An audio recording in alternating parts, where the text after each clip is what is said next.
Welcome back to another episode of Cactus Quest. I'm your host, Hunter, and in today's episode, this is actually going to be part 2 with Agave Krock, Tony, my man, and we're going to be diving into his greenhouse and exploring his front yard, and he's got some real nice gems growing in there that he has grown himself. It's been a while since I've been here. It has. Cruise on in. So you got your greenhouse back here. Yeah. You know, I was thinking about it too. Actually, the last time that I was here was with Kono Tadayoshi. This was relatively brand new at the time, right? So that was 2.5 years ago. Time flies. Yep. So tell me about the greenhouse. Like, is this a kit or what's the deal with this thing? This greenhouse I got from Santa Barbara Greenhouses in Oxnard.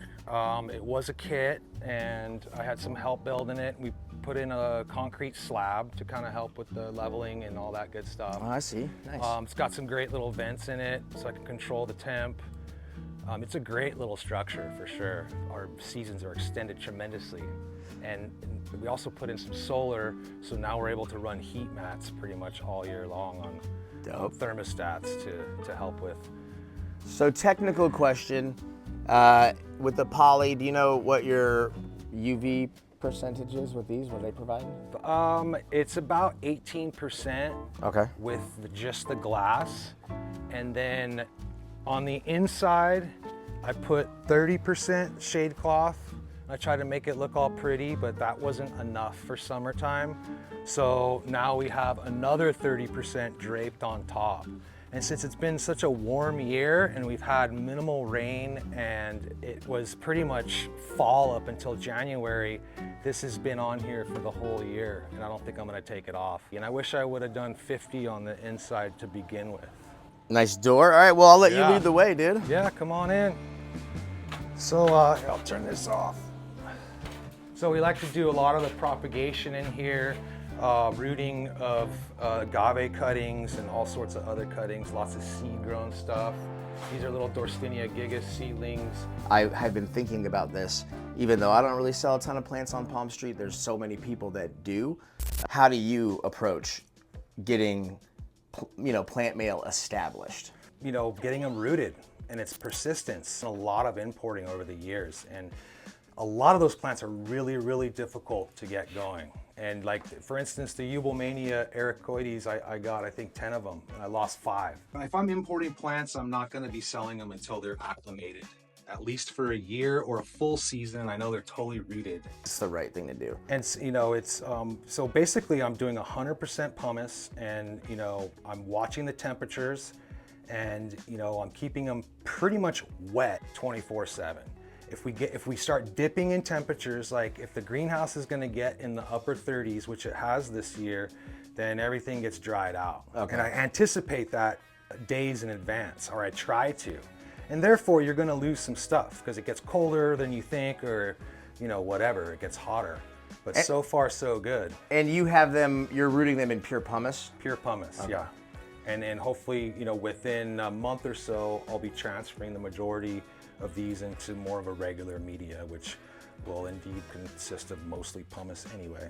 These are some Alopersinae seedlings. They're just starting to pop now. I pretty much, all the seedlings I grow they're kept completely wet until they sprout. They're sitting in water because I'm just trying to think about what they do in nature. They're underwater when they do sprout. A lot of the Dudleas and Echeverias and agaves and cactus and things like that in the desert, when you see them, they're usually like the places where they tend to germinate the best are quite often like the cryptobiotic crusts that you see forming, where it just when it's wet, that stays wet for a long time and provides the ideal environment for the seeds to germinate and gives them the best shot at actually being able to develop into a mature flowering size plant that can contribute to the population, basically. I see some salad in the corner. Yeah, there's a little bit of salad. I'm a big fan of tropicals. I grew up in Hawaii, so when the Monstera craze happened, I started collecting some different clones, and these are kind of some of the better ones. And we do single node cuttings and plants, and there's also, and the cool thing about these is kind of like growing from seed, because every time you do a new cutting, you're going to get new, different variegation. Interesting. Yeah. I used to have a Monstera in my living room, but it got so out of hand that I planted it actually in the yard. Nice. Yeah. Well, you need a variegated one. I do. I do. This is a Foki area Perpusi that I started in late October. Oh, it was kind of a test run because I had a little bit of extra seed, and it seems like it did pretty well over the season. Dude, so yes. We're gonna have a lot of Perpusi coming up here. And soon. to speak of Perpusi, that was like, I mean, it's got to be out of the trips we've done. I think seeing, I was actually pulling footage from that trip the other day, like for an edit on something else I was doing. And I was looking at the footage. We were in the back of the truck. Oh yeah. And we were driving where the road was all like that red earth. Yeah. Oh my God, so dude, cool. that place. That's a nice little, I think, going on 3-year seedling there. Nice, That's dude. from the same location where we saw the plants, the seed. Oh, dude, absolutely. Yeah, it's. I think it's. I think Perpusi or Perpusi, however you say it. The guy's name was Perpus. So, you know, technically the way you're supposed to say the names, it's based off of whoever it's named after. The guy's name was Perpus. So it's Perpusi. That's how you say it. Which that's how I like to say it. It's a little NSFW, but what are you gonna do? This is something I just put together. This is a Crucidra rehab that I recently obtained, and you know I got the plant probably 9 months ago, and it's already starting to green up a little bit. Nice. It's a little early to be doing this kind of stuff, but hey, you know, here's another gem I got from you, both the vessel and the plant. You can see how great the plant has been doing. Oh yeah, all these dude. nice little peppers. Cranking. Yep. I hate to say it, but you might need to get that into a bigger pot here at some point in the near future, dude. Yeah, you got to. Oh yeah. Nice little Hazeltonia. I've had that for about 5 years. 30-year-old seedling from tea cacti. Nice little clump there. And you got some cinerias. Yeah, and I got these plants about 8 years ago, and when I got them, they were 8 years old. So, you know, there you go. So you got 2 cinerias and an albaspina. Mm-hmm. Couple areas. They got a little neglected last year. They're up next. It's an old grafted variegated Godzilla thing, the Trigonus. Oh yeah, dude. I just kind of put together. Man, I'm always a little envious of like these beautiful greenhouses, like these beautiful wooden greenhouses. Oh, that reminds me, I got something for you in the car. Oh, sweet. A bunch of top dressing for you. Just don't make your shelf this high. It didn't work for me. Even being a tall guy, it doesn't work. This is cool. Got this from Nick Deinhardt a couple years ago. Oh, dope. Keep that thing alive. Wow. So this is Echeveria agavoides or agaveoides. Agavoides ebony variegated. Yeah, so I'm not a big, as you guys know, not a big variegation fan, but as I've said before, agaves and there are certain things, gymnoclesiums and agaves, but you know what? We're gonna add Echeveria to the list. That's quite nice looking right there, dude. How could you not be a variegated fan? You know, agaves and gymnoclesiums for sure. Like, yeah, nice. no, but that's beautiful. Isn't that nice? That's beautiful. This is a saber-toothed tiger from Hansen Creation. The Mad About Mangave. This is the distant relative to snaggletooth. All right. The snaggletooth, man, I remember when that plant hit the scene. That caused quite a mania for a little while. Certainly did. Oh man. So what do we got? Is this Lanata? Yes. Those are all offsets from our Lanata mother plants. Nice. I like Lanata. I haven't seen it yet. We got to get. I know. I don't know. I think this year might be kind of tough, but I feel like we should probably plan another Oaxaca trip for like 2026. Oh, definitely. Maybe January or something like that. I won't be able to last all of 2025 without going there again. Ooh, dude. So that's one of the nicest seedlings we grew out of 2019. Ended up being called UFO. Nice. Still young. This thing gets meat knuckly, dude. It's got super fat leaves, dude. Oh yeah. Look at that tip. I love it, dude. So let's talk a little bit more about the greenhouse itself. So you've got 19 for the panels, 30 for the shade cloth, more on the inside. You got vent fans. Vent fans on a thermostat. So this is set for like 90 degrees right now, but if it gets hot, or you want it cooler in the winter, you can turn down the thermostat and you have exhaust. Okay, nice. And so it'll suck air out of whatever it can out of here, and it'll cool down real quick, that little tiny fan.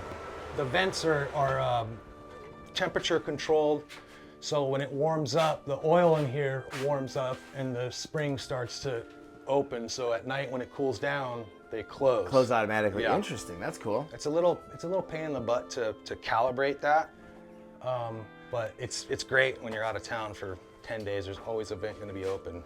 Now, you mentioned you're from Hawaii, and if I'm not mistaken, I don't know the name of it, but this is the native... Brighamia insignis, I think. Brighamia. That's from, this is a succulent that's native to Hawaii. Kauai. Kauai. Kauai, yeah, the island of Kauai. Yeah. Kauai, okay. Very few plants left in the wild, if any. As far as I know. I actually, it was my understanding that they are essentially extinct in the wild, which is... Yeah. You know, speaking of extinct in the wild, you got another plant right there, extinct in the wild. So just, and on that note, I think I'm just gonna, because of the fact that so many of these plants are either extinct in the wild or severely critically endangered in the wild, as somebody who is into cactus, succulents, and agaves and all this kind of stuff, in my personal opinion, I think that we all have a little bit of personal responsibility to make sure that we do things in a way that supports the plants in their habitats. I don't know. That's just my personal opinion. Do as thou wilt, though, of course, you know. If you want to go to purgatory after you expire, that's your choice. It's, you know, I can't save your soul. I can only try to help you while you're here, you know? Yeah, I'm digging the vibe, dude. It's a nice little chill zone. It's, you know, it's part of home, so it makes it hard separating work from home, but when your hobby is your work and your home and everything, it kind of just, you try to meld it all together, you know? You are preaching to the converted on that one. Yeah. You are definitely preaching to the converted. What is this little?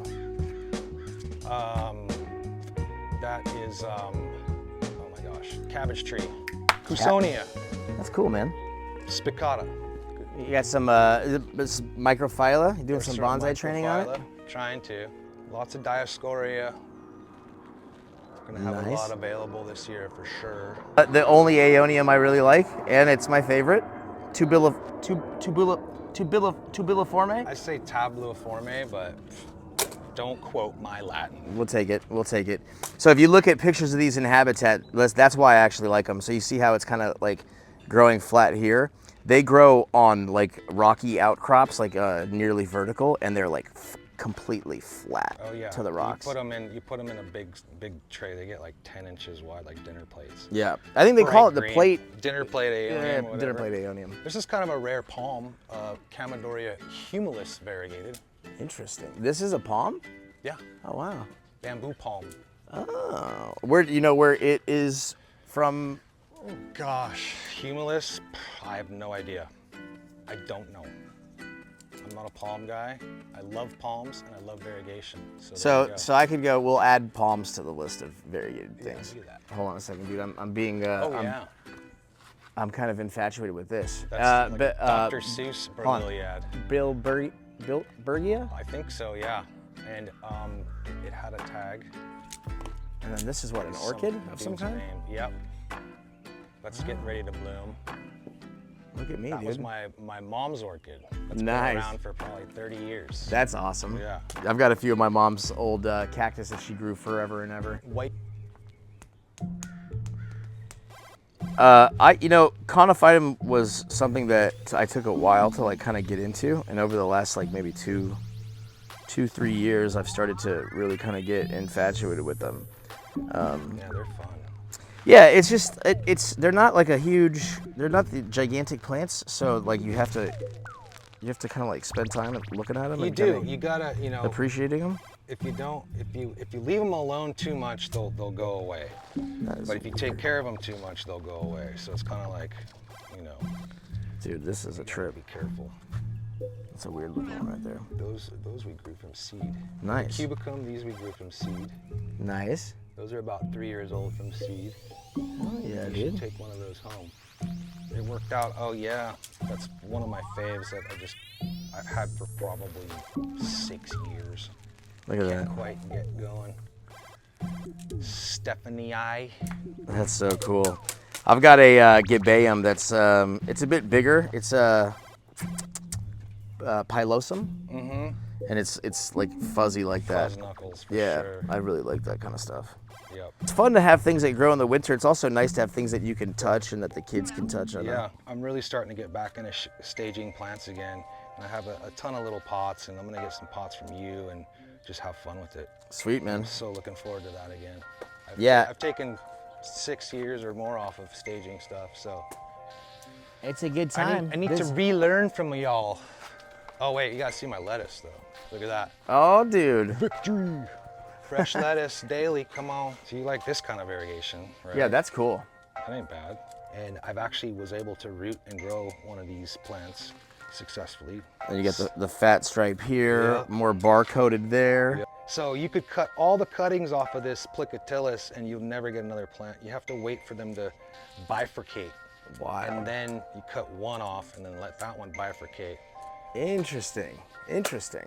Yep, learn that the hard way. How are they? Are they easy to root, or are they kind of a tough one to root? You know, the first time I tried, I lost a few, and that was when I actually bought them for a lot of money. But now, I put them on that heat mat in the greenhouse in 100% pumice, and they're sitting in water for probably 6 weeks, always in water, and they root every time. Nice. In water, don't forget. There to here, and it didn't like the sudden change, just because it's been so hot. You know? That reminds me, I tell this to people with some regularity, but a little pro tip for people that are, you know, building a collection of plants wherever you may have them. You may get an idea that one day you want to move them and rearrange them, which is fine, we all do it. However, one thing that you have to keep in mind when you're moving plants, in nature, plants never move. So to give you an example, if you were to take a saguaro, and you know it can withstand that brutal Arizona summer, but if you were to turn it 180 degrees the next day, it would burn, and basically that'd be it. So if you're going to move plants into a new environment where they're going to have new sun or light exposure, whatever it may be, keep that in mind. Put a little bit of shade cloth or something like that, and that'll help them to be able to acclimate for the first week or so, and then you can slowly remove it. See all the cuts I've made on it over the years. Single stem 8 years ago. Wow. And it was much, much wider before I trimmed it the first time, and then again this year. I probably got 40 to 45 cuttings total in the last 2 years of trimming. So you can imagine what it looked like before. I just can't imagine a regular Ramosissima growing that fast and vigorous. It took 30 inches of rain 2 years in a row, no problem. Just kept growing. It roots really easy.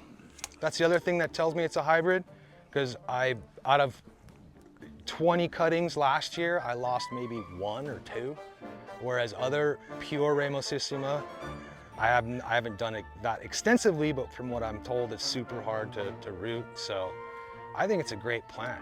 And even as a potted plant, it's more, it's gonna have that hybrid vigor versus regular Ramosissima, and also it's gonna have more height, you know? And it's gonna have more of a tree-like structure, like right off the bat, especially because I'm gonna make cuttings that are gonna be already 2 feet tall. Next time you make some cuttings, dude, put one aside for me, dude. I'll grab one of these for me. I'll make you cutting right now, Holmes.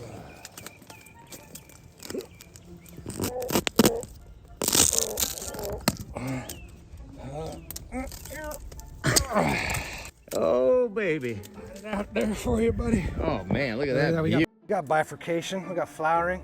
Dude, I love a good smooth trunk.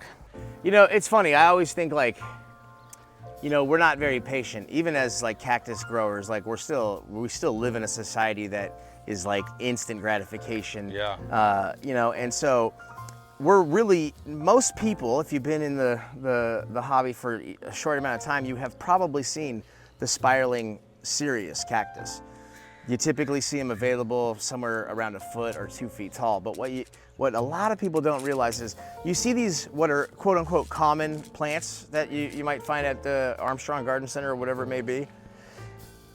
But when you see them mature, that's when people go, oh, you know what? I need to have one of those. Like there's all these little bambulators you see and you go, you kind of pass by it. But if you see a big specimen of it and you see what that thing actually will turn into, it'll change your mind. And this is a perfect example of that. Like for the average person who has one of these, like, have you ever seen one of these spiraling Sirius Forbesiae this thick? When I mean the thick, I mean the real thick. Look how beefy that rib is, man. Pretty beefy, and they got mustaches. That is It looks like crazy. 8 inches in diameter almost. It's literally taller than me. I think it's actually, I think if you were to stand here, I think it's actually. Yeah, it's over 6 feet tall. You know, this plant, this very plant was a single stem, and it was probably this long, about 18 to 24 inches long, much narrower because it was a young plant, and it was in the 2016 Inner City Cactus and Succulent show. In 2016, you didn't see these around. Right. And it's 9 years old in the ground, and it's done this. And I've taken this cutting, which was about 3 feet tall, and another cutting that was even taller. It's a night bloomer. Oftentimes we'll have foggy mornings. Sometimes they'll be in open flower until 10 a.m. in the morning. Nice. Yeah. I was gonna ask you if you've had any seed off of it. No. It needs to be pollinated at night. Probably, midnight would be the best time. Probably one of the nicest plants that I like is the variegated Bracteosa Moroccan Princess. That's that filigree swirly thing right there? Yeah, and this thing is just a monster. And I kind of planted on this like rocky mound here, and I've probably gotten 60 pups off of it in the last 3 years. That is a pretty plant. Every time someone that's an agave dude comes over, or that knows about agave, AKA Zarek Lompart, he says, oh look, it's flowering. And it's been flowering for 5 years and it still hasn't done its thing yet. Kind of like the goat. That's right. What is this? What is the genus on this again? Agave Bracteosa. Oh, this is an agave. That's agave. Oh, holy moly. This grows with albopilosa and Huasteca? yeah, and other areas too. I don't know if it's because it's a medial variegate or not, which is kind of getting striated, which is pretty cool. But it has this curly Q Dr. Seuss thing. Mm-hmm. And Monterey Frost is the margined version of this plant, does not have the curly Q. So this is a characteristic of this clone only. Interesting. If you look behind us, this is an agave Bracteosa Calamar sport that has some variegation in it. And you can see it lacks that really Dr. Seuss curly Q mustache. Yeah. Squiddly pops. Interesting. So it's wild because this is like, I don't know, morphologically speaking, I feel like it's kind of like on the outer edges of what an agave is. Absolutely, yeah. And it's kind of a hard scabrous leaf. Yep. Meaning it's a little rough to the touch. It does have the margin leaves will cut you if you're pulling weeds around. Oh yeah, you can feel that. You gotta be careful with that. It's kind of like a slightly serrated. Bocarnia maybe, or okay. There's different groups of agaves, and there's some that lie in this. You could call this potentially closer related to polyanthes. Okay. Like a tuberose. I'm kind of smitten by this thing, dude. I don't know if it's because I feel like I'm a kindred spirit because I have long wild hair as well, but I love that plant. It's a really cool. It's a great landscape plant. I got a pup for you, buddy. Oh, beautiful. This is the clone fishtail that we were selling a few years ago. As a smaller potted plant, it's much more compact. The teeth are gnarlier. I've kept it around, hopefully to get some seed off of it that, some plants with some cool. It looks pretty nice big too, actually. It does. It's a nice Because some of the tight notas and the Oterois, they tend to really lose their luster at a certain size. Yeah. Nice. Originally, probably 10 years ago, we found a plant with a couple stripes in it and put it in the ground and cut it. And we do propagate this one. We coined it Agave tight nota Mahi Mahi. Nice. Because why not? This one is one of Jeremy's old hybrids. Quite certain it's Shawai tight nota. It's already swallowed a clump of Echeveria agavoides ebony, and it's about to swallow this albopilosa seedling. So I cored this, and in my experience, what makes this clone really more special and rare is that even the offsets, they don't come all just like the mother. So they come out as a regular attenuata. So here's where I destroyed the growth point, and I've already pulled I don't know, 12 pups off of this thing, but I'm waiting for spring for these guys, but you can see they just start producing here. They do that anyway, but when I did this, it was way more. You know, this plant was just like a normal agave and the center was growing out here. And what I do is I take this center part and I snap it off, and then I'll take a knife and I'll cut out the center here. Gotcha. In a lot of cases, you know, the plants will grow along the stem here, and I've since pulled these off, and these are other ones that have grown. You can see they're starting to grow in between the leaf axils here, which it'll just continue to do for the next year or more. Just like this, watch, I'll show you. So there's your agave, and because of the size of this, I'm just gonna snap that off. This will not grow. There's no meristem, there's no growth point in here. This is just fun to look at for a while until it's done. Put some garlic on it, sometimes I'll grill it. But see, if you do this only to this plant, this will just grow back and it'll just turn into the agave again. Right. You're just destroying the top leaves essentially. But by taking a knife out like this, and you get down where all those leaves began, their origin, which is the meristem, it's the growth point of all agaves. So in order to increase its chances of survival, what the plant is going to do is it's going to start to produce a exceptional amount of growth hormones, and then that's going to cause it to begin to pup excessively in an attempt. Same thing as hot knifing a cactus. Yeah, exactly. Same thing. So like you can do the same thing with a cactus by taking, you know, getting the pliers and a nail and just heating that nail up till it's glowing red and just pushing it right into the meristem. No, that's nice. It's got beautiful variegation.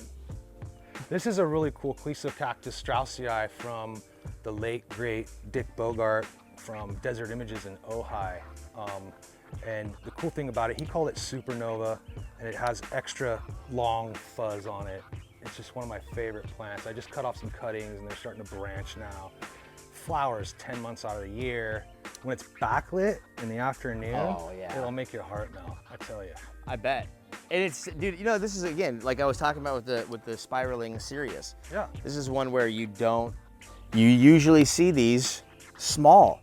But I mean, this was a single head 8 years ago.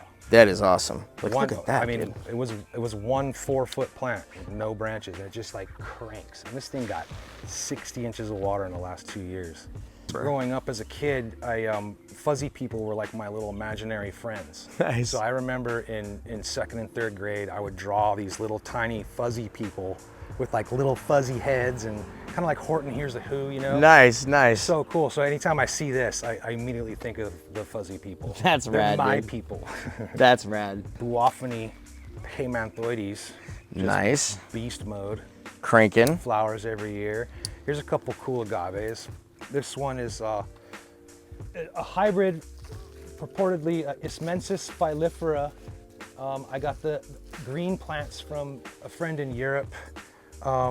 And one of the plants had 1 line of variegation. I ended up selling it to a friend in Los Angeles, and he cored the plant and got these wonderful Mediopicta plants. Nice. And the guy I got the plants from in Europe ended up calling the plant Krocky, which is kind of funny, but at least it's not like crock of shit or something like that. So I'm okay with it. But it has heavy resemblance to agave blue glow, which some of my fellow agave colleagues say that's what that is. The aloe? This big one? Yeah. Veombe. Veombe. That's a good flowering plant. That's a 15-gallon I got from San Marcos. Barely had a trunk on it 8 years ago. Any final words? Anything that you want the world to know? You know, I think, you know, with plants, go with your passion and keep growing. You know, do what you want to do, grow what you want to grow, and grow it the way you want to grow it. Hell yeah.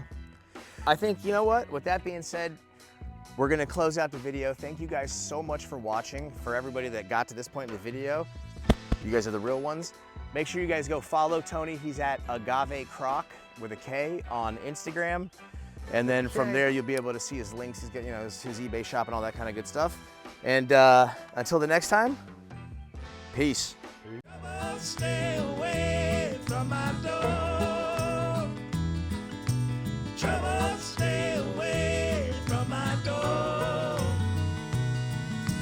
trouble